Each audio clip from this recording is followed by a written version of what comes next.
Well, hello and welcome to Panel 4, What We Do and How We Do It. Sponsorship. This symposium is sponsored by Massachusetts Access to Recovery, a project of Advocates for Human Potential, Inc. ATR is funded by Massachusetts Department of Public Health Bureau of Substance Addiction Services. Thank you to AHP and BSAS for your support. And now I'd like to turn it over to Casey Tiefenworth, Career Building Initiative Program Manager for Access to Recovery. Casey? All right, thanks, Joe.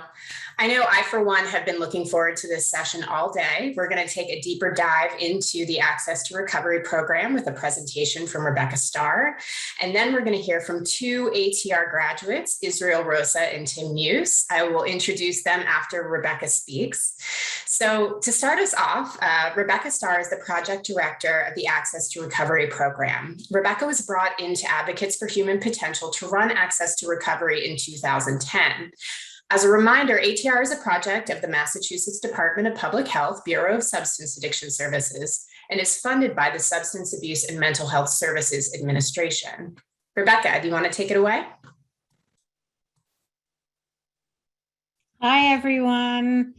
So you've been sitting for a while. Let's all stretch. And let's move to the next slide. And I'm going to speak pretty quickly about the ATR program because I want to leave as much time as possible for two ATR graduates who will be much more thought-provoking than I could ever be, I'm sure.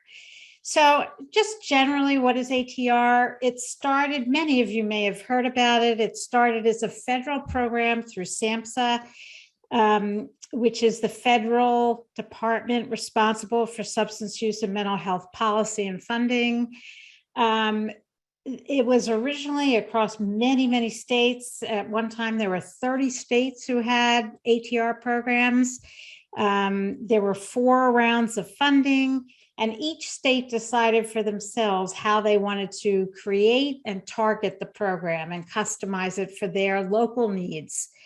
But what was common across no matter which state you were in was that ATR was and is still client driven, which means that participants decide what services they want, what they want to access, and how and when to access them. And participants are given a menu of services that are non-traditional. They're not treatment programs, but they are recovery support services. And what's a recovery support service? Anything that's kind of a wraparound service that helps people with their recovery. So things like we give participants a fund that they can spend however they think necessary on meeting critical basic needs, such as transportation, going shopping. They have personal shopping for clothes, shoes, mattresses, linens, whatever they need. If they want cell phones to stay connected with their sponsor or with their families, if they want gym memberships to stay fit. Many people come out of jail and do not have a state ID, so we fund that. That's all comes out of that fund that every participant gets, where they can choose for themselves how to spend it. We also provide recovery coaching, which is like a life coach, only with someone who has lived experience in substance use. And then other critical items such as housing help and employment services, et cetera. Next slide. So in Massachusetts, we were, I think, unique in the country in that we decided to put a laser focus on the need to get our participants employed. And as far as I know, out of all the states that have had ATR programs in the past, Massachusetts is the only one that has kept it whole and exactly the same in sense as when it started. Other states have incorporated pieces of it, have a lot of money for treatment through their ATR vouchers, but we have kept it pretty much the same. We've expanded it, in fact. Next slide. So since we started in 2010, we've had 30,000 people enroll in our program. It's not a small program. Typically, there's about 3,000 a year that we enroll.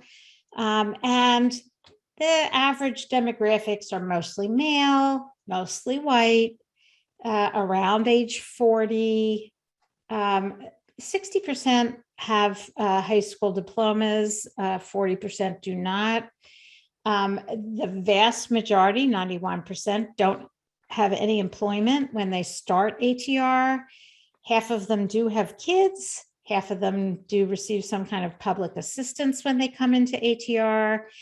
And the vast majority also have some kind of a legal background, whether they were incarcerated or whether they are on probation or parole or involved with the drug court. Next slide, please. So why did ATR choose employment as our focus? Some other places chose other recovery support services as their focus. For example, tribal communities did healing circles and things like that. We chose employment. And the reason is, if you were in the first session with the two doctors from Mass General Hospital and from England, they talked about recovery capital and how important it is to build strengths of recovery and how important employment was in building those recovery capital units, so to speak. And also the research shows that employment is really one of the best predictors of being successful in your treatment and in your recovery. And we all know, each and every one of us supports ourselves. The only way to get financial stability is to have a job. And so we wanted our participants to be able to get jobs. There are serious impediments and obstacles for people with substance use disorders to get jobs. So we thought, well, we can be the ones who can help them overcome those obstacles. And there are some substance use disorder treatment programs that have employment services as part of their programs. But what we felt and what we know is that they're not trained in career counseling or employment or workforce development. It's kind of outside their scope of practice. They're skilled in substance use counseling. So we thought, again, we should be the ones who are really helping with the employment piece. The other thing is, I don't know how many of you have heard of get well jobs, but basically a get well job is, get any old job just to get well from your substance use addiction, and then you'll be able to eventually maybe get a decent job. And we thought, no, get well jobs are not what we want. We want people from the start to be able to get really good quality jobs. Next slide. I'm just going to let you read this.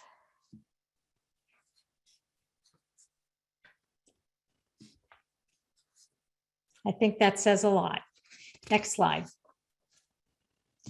So what was our model? How did we start this employment program? Well, when we started, which was 10 years ago, basically, there were almost no models out there for people with substance use disorder and employment.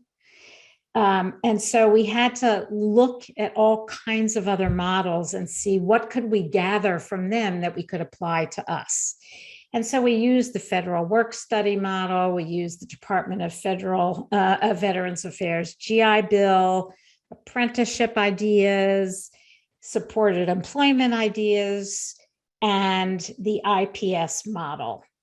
So IPS is getting a lot of attention now.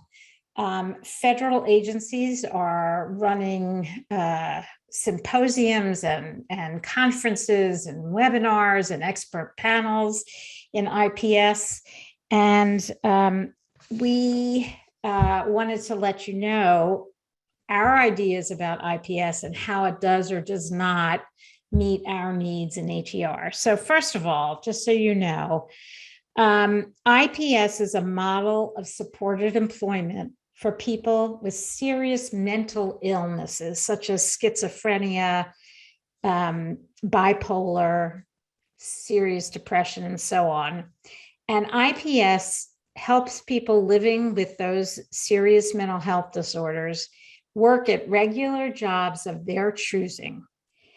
And it's an evidence-based supported employment program, and it's based on 8 principles. I'm not going to go into the whole 8 principles because this is not a webinar on supported employment, but I do want to point out several things. One of the 8 principles is competitive employment, and the second of the 8 principles is rapid job search. You obtain jobs rather than assessments or training or counseling. So it is very effective for people with severe mental illness. It has not been studied very much with people with substance use disorders. Go to the next slide, please. So when we decided to create our ATR employment program, we looked at the IPS model and we said, it's not for us, not because it's not good, not because it's not successful, but because we did not feel that it met the needs of our participants with substance use disorders. Why? Because the IPS model is only for entry-level positions, and it has really no guaranteed career growth. That's not the model. It's getting a job, getting it quickly, but they're usually poor paying jobs. They're not sufficient for long-term income stability. And there's almost no research on how IPS works with individuals with substance use disorders. It works extremely well with people with severe mental illness.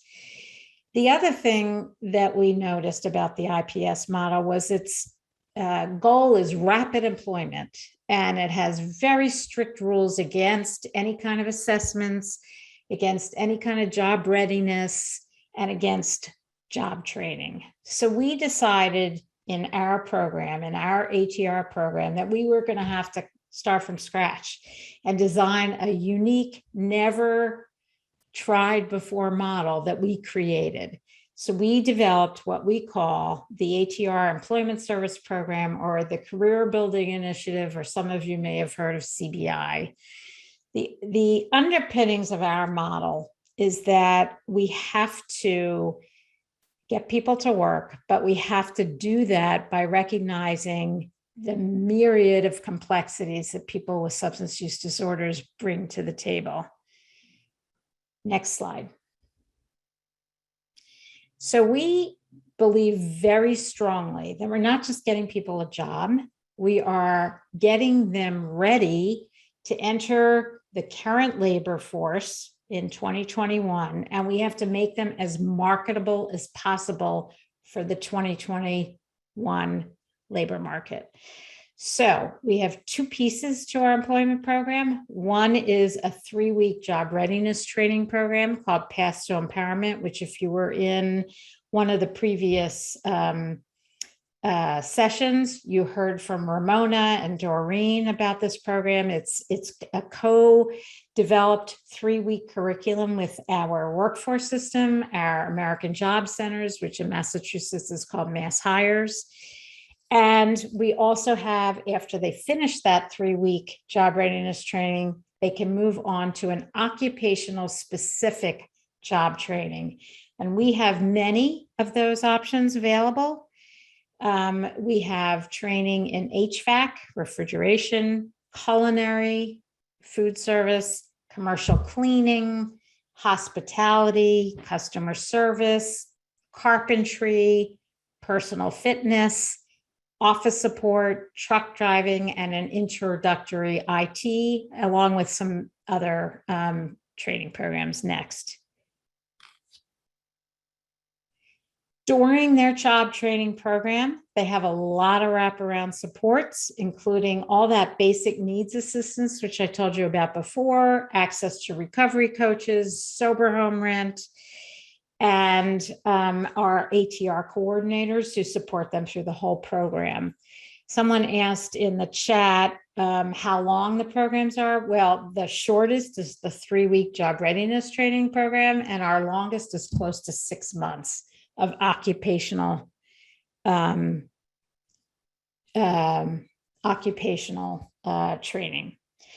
And during the pandemic, we had to kind of pivot the entire job training program to virtual. So we found that we had a technological divide. Our participants didn't have access to computers. Many didn't know how to use computers. So we diverted our funds to providing laptops, Chromebooks, hotspots, and training for our program, for our participants, so that they could access the job training virtually and learn how to use Zoom. So a lot of people have used Zoom this year, not just us here, but our participants as well. And I'm seeing a lot of things about IPS in the chat, and I just want you to know that our program, I'm not denigrating IPS at all. I just want to clarify. It's just that we believe that we should be training people first before they go out into the job market, so that they can get a industry recognized credential in a very high demand occupation, and then they'll be able to get into the job market. Next slide. I'm going to talk more about it, and I'm going to talk about the sweeping change that is needed. So what are the multiple variables we have to consider when we design a job training program for people specifically with substance use disorders? They need coordinated care. They need to be able to meet their basic needs. They need to train for a career, not just a job. We need to skill them up so that they can meet today's needs for technology expertise. We also have to give them access to very important occupational training that in the past they have not been provided access to. And we also not only have to offer it, but we have to customize it for people with substance use disorders. And they must be in occupational sectors, job sectors that are most likely receptive to hiring people with substance use disorders and, as we said, criminal records. So that constrains our ability to offer occupational training in areas like pharmacy tech or a lot of the healthcare issues, because they won't hire people with criminal backgrounds. So it's short-term job training programs, at the most 6 months, 5 to 6 months long. They have to result in an industry recognized credential or certificate, and they have to be training in occupations that have good career potential. What do I mean by that? Career ladders, career pathways where they can enter. They might enter at a lower level, at an entry level, but there are opportunities for promotion and a career path. And they have to also focus not only on just the job readiness skills, but specific occupational training as well. Next slide. We also have to provide wraparound services, support while they're in, and stable training as well.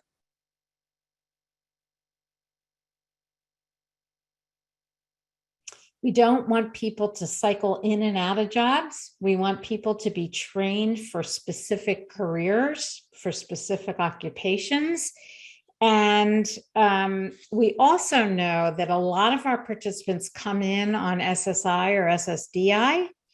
And for many of them, that monthly check is not sufficient to meet their financial needs to be self-sustaining.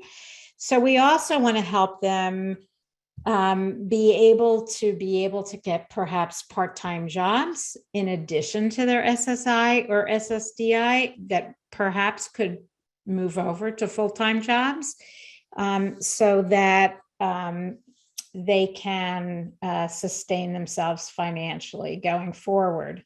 So we also offer access to benefits counseling, SSI and SSDI benefit counselors. We have everyone go to that person, to the benefits counselor, to find out, how much can I make in a part-time job? without losing my benefits? Or at what threshold am I going to lose my benefits? We want everyone to know that going into this. Go ahead. Our ATR employment program does have a cost, a huge cost, actually. It's about $4,700 to $5,000 per participant. And we sponsor them in total for their job training. And what does that sponsorship include?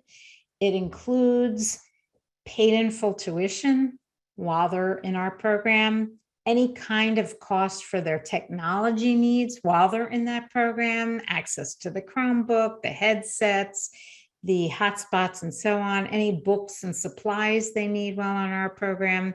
And yes, they get an income while they're in their training. They receive a $10 an hour work study benefit for every hour they're in the training.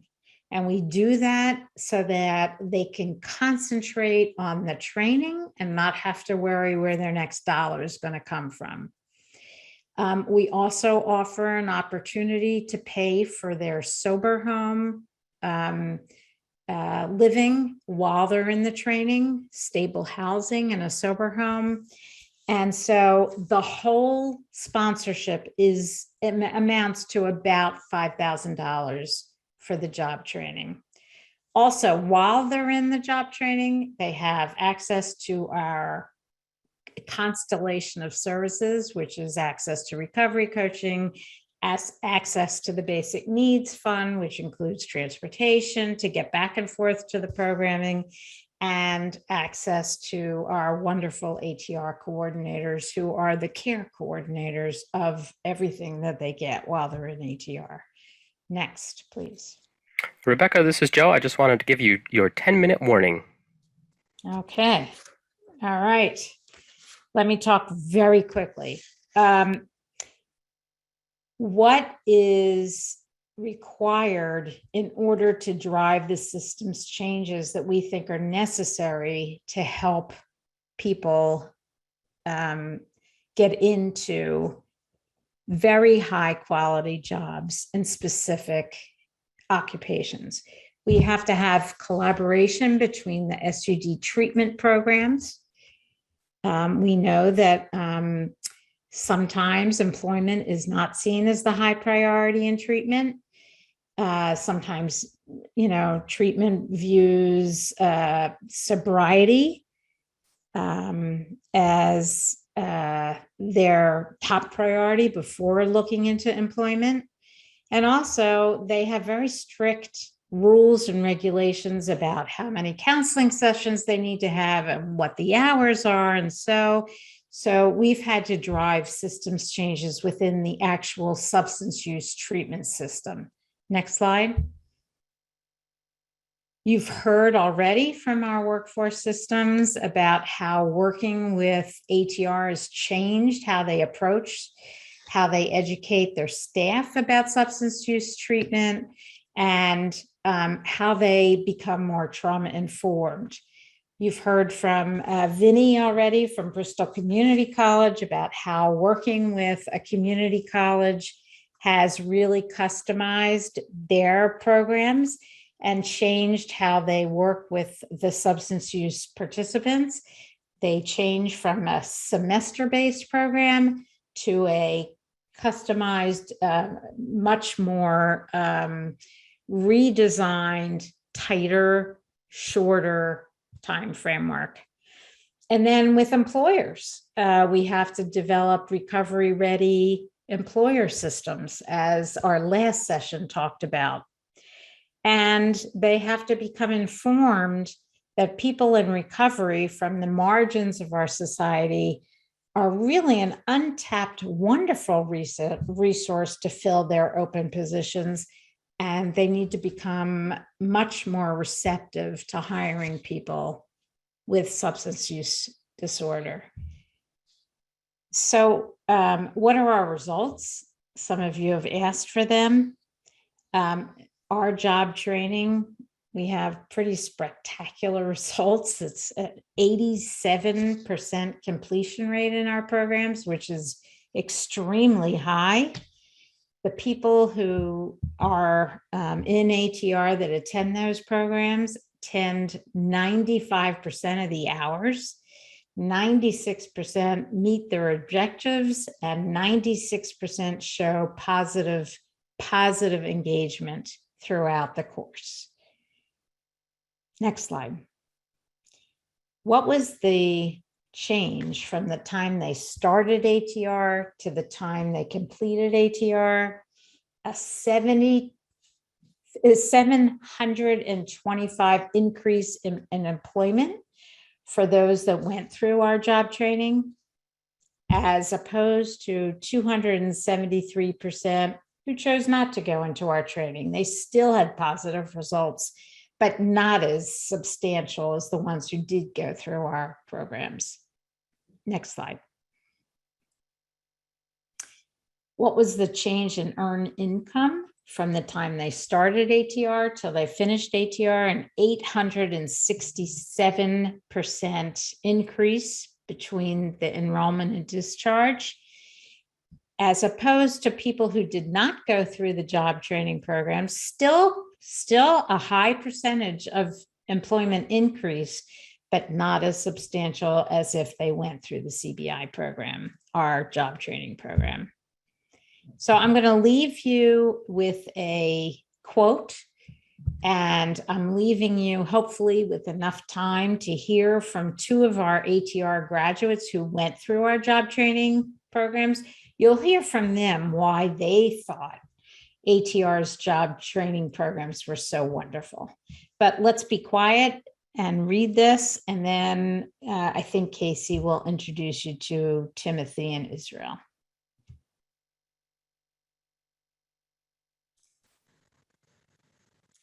All right, thank you, Rebecca. So that sets us up nicely to hear from two of our graduates from Access to Recovery. I just want to point out there's a lively discussion in the chat about various programs that support people with co-occurring disorders. I want to thank our attendees for sharing links to research and more information about their specific programs. Please keep your feedback coming throughout the remainder of the presentation, and we will try our best to get to comments and questions at the end. So now we're going to hear from Israel Rosa. Israel Rosa is a harm reduction counselor at New North Citizens Council in Springfield, Massachusetts. Israel graduated from Access to Recovery in 2020. Israel, I wonder if you can tell us a bit about your background, sort of what events in your life led to you getting involved in the Access to Recovery program, and how did Access to Recovery help you to get to where you are today?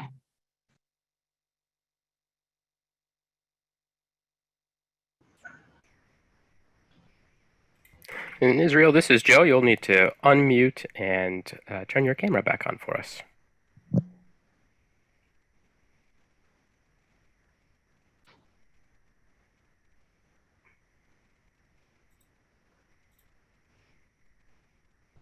In Israel, I'll send you a prompt to turn that camera on. It does look like you're unmuted. There we go. Good afternoon, everybody. My name is Israel Rose. I'm a harm reduction counselor for the New North Citizens Council. I'd start off by saying that anybody who knows me would know I'll never say him to do something like this. I never get used to it. But yeah, what I would say about my background is, well, despite being born in Hartford, Connecticut, my whole family is from Springfield, Massachusetts, during the North End section of Springfield, Massachusetts. I'm the youngest son of my mother's 4 boys. She had 4 kids. I got 1 younger sister. I feel like due to the financial hardships of my mother's upbringing, I found myself moving back and forth to and from Springfield, Massachusetts and Hartford, Connecticut.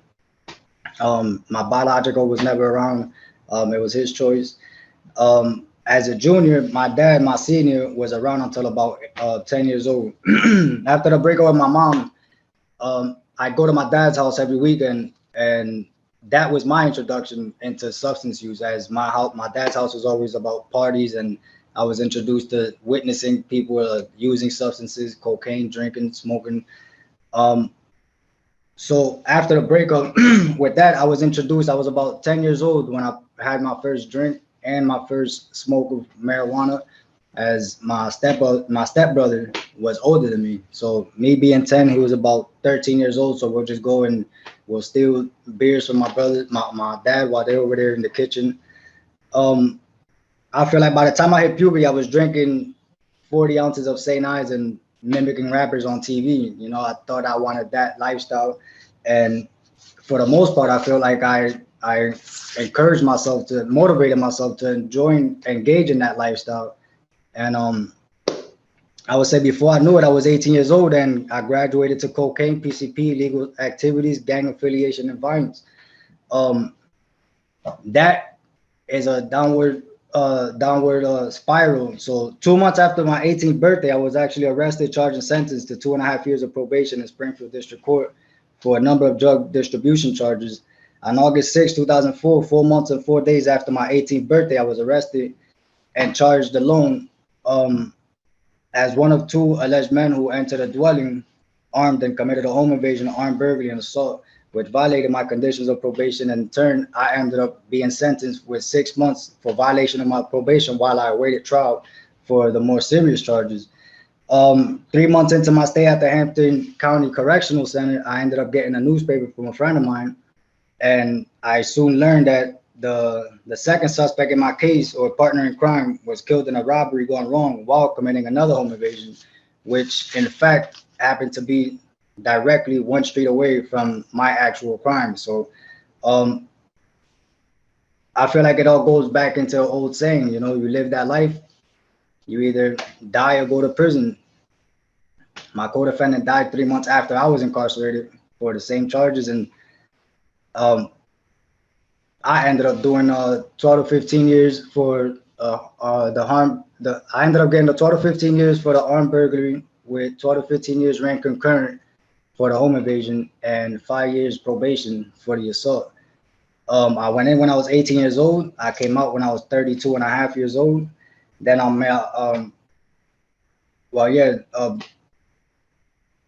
so I feel like while I was incarcerated, like I was really lost, you know, like I was hopeless, I was young.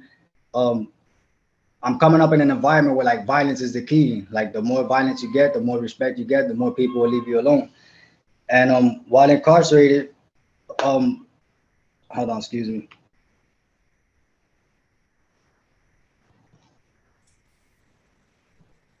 While incarcerated, I was lost, and during that time, I accumulated about 38 months of isolation time, which for me was a major impact. Me being released after doing such time, I felt like I was lost all over again. Technology was completely different. You think about it, from 2004 to 2018, like I was given a cell phone and really didn't really know how to manage it like that once it was like an iPhone or something. But I feel like despite, as part of my background, I've learned that it's obviously it's a harder route, it's a harder journey for you to take on a straight path. Like I'm doing it now, you know what I'm saying? I feel like I'm a motivation to and an encouragement to anybody who's living in the prison population. These are my targeted people. These are the people that I want to work with. Either that or I want to work with the youth. The reason why I want to do that is because if I work with the youth, I can prevent them to taking the steps I did. If I work with the prison population, then obviously, as my experiences has helped me, I would like to be able to help those that are being released to stay released, just like I am. So like I said, I was sentenced to 12 to 15 years in state prison. I was given another 5 years of probation. Thank God, on October 3rd, I will be completing my 3rd year of probation and release. So hopefully, and God willing, I would be able to get that terminated soon. Now, as to how I learned about ATR, I would say that my story of how I learned of ATR was completely God sent, I would say. And the reason why I say that is because when I got out of prison, I had a job, luckily, for the my participation in the work release program at the Hampshire County Jail in Northampton. And I came out with a job. I had a factory job. I was welding. I liked my job. I was getting my paychecks, but I wanted more. So I ended up leaving that job. I ended up going to another job. But in between time, Corona hit, and now I'm like, do I put myself in a situation where I'm going into factory jobs and putting myself at risk with everything that was going on? I was still taking care of my health. So while at the gym, I was going to Century Fitness in East Long Meadow, and some guy just random out of nowhere just looks at my tattoos and he's assumed that they might be prison tattoos, and he was right. So he asks me, and he's like, "Hey, are those tattoos from prison?" I said, "Yeah." So we introduced myself. My name's Israel Rosa. His name was Louis Kais, and he's the one that asked me at Century Fitness while after the gym in the locker room, "Have I heard of ATR?" And I said, "Well, I've heard of it, but I've never paid no mind to it because I came out and I was working." But he started telling me about the services through ATR. So he said, "Listen, when I get out of here, I don't got the card on me, but when I get out, I'll give you my card and get in contact with ATR and they'll help you out." I said, "Okay." I walk out, he gives me the card. The next day, I call the number and I show up. When I show up is Jackie Kai's, which I happened to find out was his girlfriend, his wife, you know what I'm saying? So I show up and I'm like, "Hi, my name is Israel Rosa." She says, "Hey, I know who you are. You're the kid from the gym." I said, "Yeah, that's exactly who I am." So she ends up helping me and she tells me about the 3-week job readiness program. I end up doing it with the help of Kevin Claus and Melinda Fitzgerald at the Mass Hire Holyoke section in Massachusetts. So after I completed the program, and what I feel like was most beneficial for me, I feel like me having been incarcerated from the time that I was 18 to the time I was 32, like I lost out on so much. And I don't only mean as far as like the lifestyle, but like I said, technology was a difference. So for me, I feel like ATR helped me with that aspect because that's what I was looking for. That's what I asked for. So while I was doing the class, I learned everything from putting simple things that people might find simple, just as attaching something to an email. I couldn't do that. So even after I completed the program, I still had a little bit of the jitters and I was told to apply to everywhere. And while I was applying, I ended up giving Melissa Fitzsimmons a call and I said, "Listen, I need help. I'm stuck. I don't know what to do right now." And she says, "Well, you know what? Just put it up on the screen." I gave her the information, and just like people share Zoom screens, she ended up doing it with me and she ends up helping me throughout the whole process. And I could never thank her anymore. Like that to me was a blessing.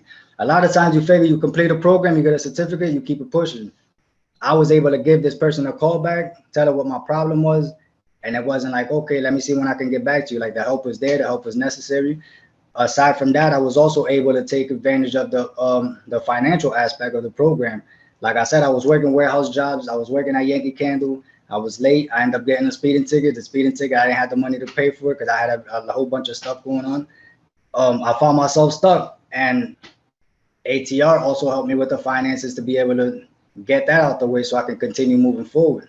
You know what I'm saying? So I feel like ATR being able to help people with these services, especially with the financial services, like I said, like I'm a harm reduction counselor for New North Citizen Council, and I do outreach. So I deal with overdose prevention and Narcan distribution at my job. That's what I do. So me being able to talk to people that are outside in the streets every day and they're struggling, they're addicted to drugs, they're homeless. There's not a lot that they can be offered, and all they really want is money. But guess what? Sometimes it gets so overwhelming for them when you can't get this person into a detox simply because the person doesn't have an ID. ATR will help them pay for the money to get their ID. You know what I'm saying? If this has something to do with transportation, ATR will be able to help them with that. And at the end of the day, it's like they would be able to guide you into where you want to be. Me, I feel like I've always been very forthcoming with whoever I've been involved with, whether I was incarcerated or released out in the population. And I feel like that is the best message that I can give someone. It's like they say, you go to the doctor, you don't tell them what your symptoms are. You're not going to be able to get recovered. You're not going to be able to be prescribed anything because you're lying and you're not telling them what you need. So if you come and you tell ATR what it is your problems and what it is that you're trying to get help with, I believe it's there. So for me, like I said, I ended up working at New North Citizen Council, and everything ended up happening by the grace of God. I ended up meeting Louis Kais at the gym. Never thought that would happen. I ended up at ATR. I completed the program. I'm hired. I mean, I'm applying everywhere, and it just so happens I'm walking into my building, and the security guard, like he just through conversation, he's talking to me. I'm telling him what it is that I'm trying to do. He sees my plans. He sees what I'm doing. He tells me about a man that lives in my same building named Gerald Walker. Now, this man is involved with the youth, but he's also involved with my organization of New North Citizens Council. I end up getting in touch with Gerald Walker. he ends up getting a liking for me. He sees what it is that I'm trying to do, so he ends up helping me. He ends up talking to his boss, making everything happen. He tells me to show up. I apply. I put in my resume. I get in contact with Melissa over there at Mass Hire Holyoke. She helps me out with that. I submit my resume. Before I knew it, the first time ever in my life that I had options as to where do I want to work. I've never had an option. Yes. Israel, I'm sorry to jump in here. I do want to make sure we have some time for Tim to share his story as well, but I just want to touch on something that you've sort of mentioned a few times, and that's really the power of community in recovery, and the fact that now you're giving back to your community as a harm reduction counselor, but you've also referenced just the networking that you did as being part of the recovery community to get connected to access to recovery, to continue to look for employment opportunities. You know, the fact that you mentioned at the end, now you have options, and that's not something you had before. I think that's a true testament to the hard work that you have put in to not only completing this program, but continuing to work your recovery. So I'm gonna, thank you. So I'm gonna turn it over to Tim Muse in a moment. I hope we'll have a couple of minutes for questions for our presenters, but Tim Muse is the Commercial Cleaning Program Coordinator at Community Work Services in Boston, Massachusetts. He is a graduate of the Access to Recovery program from 2018. And I'm going to throw a similar question to you, Tim. If you could tell us a bit about your background and sort of what events in your life led you to get involved with Access to Recovery, and how did it inform where you are today? Absolutely, be my pleasure to tell you that stuff, Casey. As she said, my name is Tim Muse, and I work for Community Work Services here in Boston. I'm their program coordinator. I grew up in Gloucester, Massachusetts, started smoking marijuana at about the age of 12. After the marijuana, 13, 14, I started with some hallucinogens, mescaline, and, I ran the gamut of all drugs. I was someone who probably would have been diagnosed with one of the things that they diagnose with kids today, because I was deemed a behavioral problem in school. And it seemed that drugs kind of helped me cope. No excuses, it's just the way I felt at the time. But eventually, my addiction led me to heroin addiction. So my heroin addiction, I grew up on the docks of Gloucester, and I'll just say it in this way: the criminal element is present on the docks of Gloucester. And I got involved in some low-level crime, which moved into what I can only consider medium-level crime. The sad and tragic story is that my actions were responsible for the loss of another human being's life. So at one point in my act of addiction, I was arrested for murder. I pled guilty to manslaughter, and I was sentenced to 18 to 20 years in state prison in Massachusetts. The Commonwealth of Massachusetts says that I have 53 adult arraignments and 5 incarcerations, and I'm not going to argue with them. It's been almost 30 years since I've been arrested, and my life is quite different today. But my background is extremely important to describe how my present can impact others. So I found out about ATR by the most important promotion tool that there is, word of mouth. I got out of prison with a gigantic booklet of programs. I went to all of these places. I'm fairly resourceful, and no one could help me. ATR said, "We can help." Didn't know if I believed them at first, but they immediately forked over a T-pass that allowed me for 1 month to take the subway and the bus to try to figure out how I was going to stay out of prison after serving a little north of 19 years. I understand Israel's culture shock. Not only did ATR pay for my transportation, they told me, if you meet us down at Marshall's, we're going to buy you some clothes. And I showed up down there, and I bought some presentable clothing so that I could go in and attempt to get the path of my life on track. And it helped with my self-esteem. ATR also referred me to a number of different other programs around the city of Boston, CWS being one where I currently work, Community Work Services. But I want to say this. ATR asked me to be on this video, and I am certainly honored that they asked me that. But I'm not really here for ATR's hierarchy. I'm here for the folks that ATR benefits. ATR was a huge part of saving my life. Let me tell anybody listening to this call, I am not the guy that I want on the streets of your city and towns, strung out and looking for money. I'm not that person. You don't want me there. ATR helped it so that I never, ever have to go back. Not even God can change the past. And I oftentimes use my past to help propel my future. but ATR was a huge, huge part of my success story. Now, with what ATR did for me, transportation, clothing, I was able to find CWS. I was able to come in looking like someone who, you know, was prepared and respectfully asking for help. And CWS did help me, and that's a story for another time. But what I really want to say is that ATR gave a man who did not feel very confident about his future a hand up, not a handout.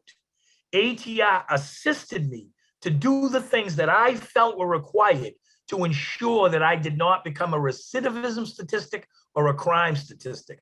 And I'm going to tell you, many, many years ago, when I first started my recovery journey, I would go to AA meetings and I would hear men and women stand up and say that they have a life second to none. I did not believe them. I have to be honest with you. But today, many, many 24s of recovery, it's been a long time since I've had a drink or a drug. And today, I know exactly what they're talking about. When I was released from prison, I had nowhere to live. Today, I am joining this call from my home, the home that I own with my beautiful fiance. The bank owns it actually, but it's my home. You know, I have a wonderful job at CWS. I love my job, but here's the most important thing for folks that want to know if ATR is successful. And I don't know if I'm speaking out of turn, but sometimes I do that. I work with dozens of ATR participants a quarter, dozens of them. And they light up when they talk about what ATR is doing for them. Right now, I believe the most important thing for ATR that they're doing is they're paying for scholarships for folks to stay in their recovery houses. I could barely stay in mine. It was $170 a week. The stress was enormous. I had never been on a cell phone. I had never been on the internet. Worrying about how I was going to come up with my weekly pay was almost unmanageable for me. And I'm a pretty durable fella. You know, it was overwhelming. ATR took some of those bricks off the cart I was dragging around. And today I push the cart around with other people on it. And ATR is really, really part of that success story. I get to help folks. So for many, many years, my substance use disorder had me lost. I didn't know who I was. I was battling between two worlds. I wanted to be this family man, but I also wanted to be this street person. I was lost, but today I am found. And I will tell you, the foundation that ATR put down for me has allowed me personally to climb some pretty impressive mountains. I stand today the third highest ranking executive at my company. It's a big deal. I'm a guy that my own family told me at one point, if you come to town, we're calling the police. ATR can help propel transformations. It's unbelievable. My heart is bigger than ever, and ATR absolutely has a large spot in there for what they've done for me. Thank you. Thank you so much, Tim. You know, your story, I've heard you share this a couple of times, and I think every single time I hear you talk about your experience and what you're doing now, it gives me chills. I mean, you truly embody what it means to work your recovery, to give back, you know, to engage in service. And, you know, we're grateful, obviously, to have you here today, but certainly grateful for the work that you do in your current role. And I do want to ask you a little bit about that.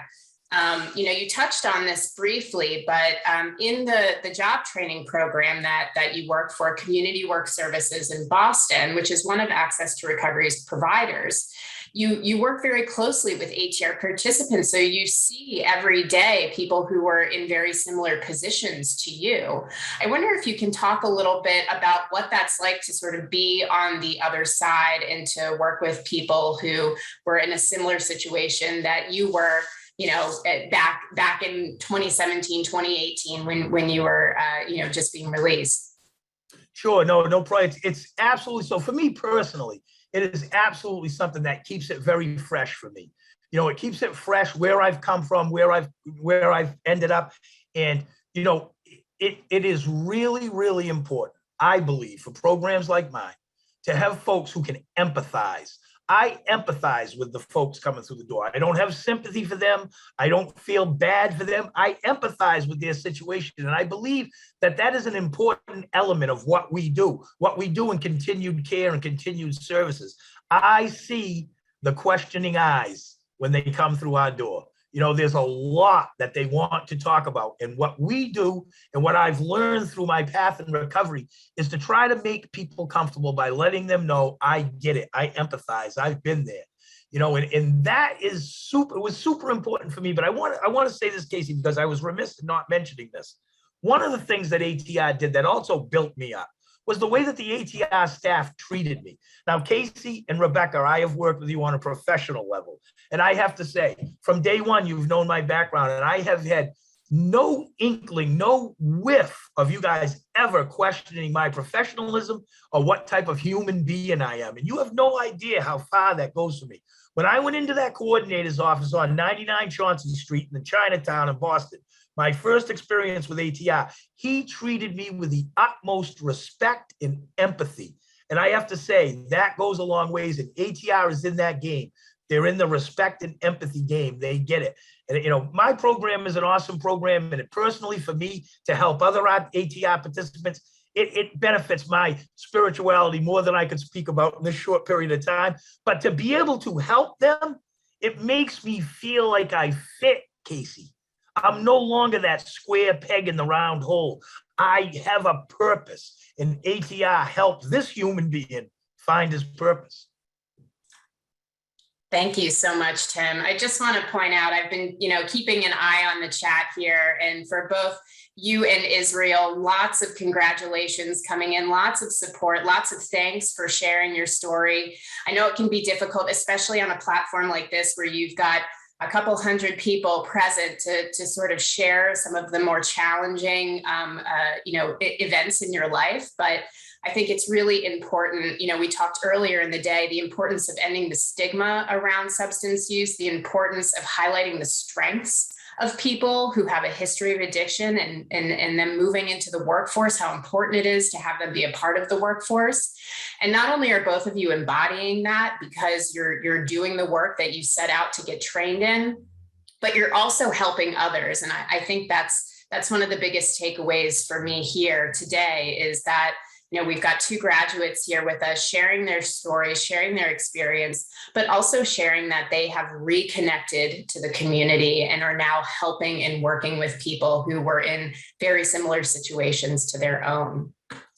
So I know that we only have a few moments left. I want to turn it back to our tech team. I think they've got some comments that they want to make about CEUs and to share some contact information. I do want to say to the group that's present with us, the audience, if you've got any questions for Tim or Israel, we have some contact information up for Rebecca Starr, who was our previous presenter. Please contact Rebecca if you've got something you want to send directly to Tim and Israel, and we will make sure that they get your comments, your questions, your feedback, or your messages of support, which I'm seeing still come through the chat. So thank you everyone for joining us. And Joe, I'm going to turn it back over to you. Thank you, Casey. And let me just reiterate, thank you so much for the wonderful presentation and discussion. That was fantastic. And with that, I am going to close this session. Thank you again so much for your support and participation. And we certainly hope that you'll be joining us in the call to actions. That is our final session. It's scheduled to be a good one.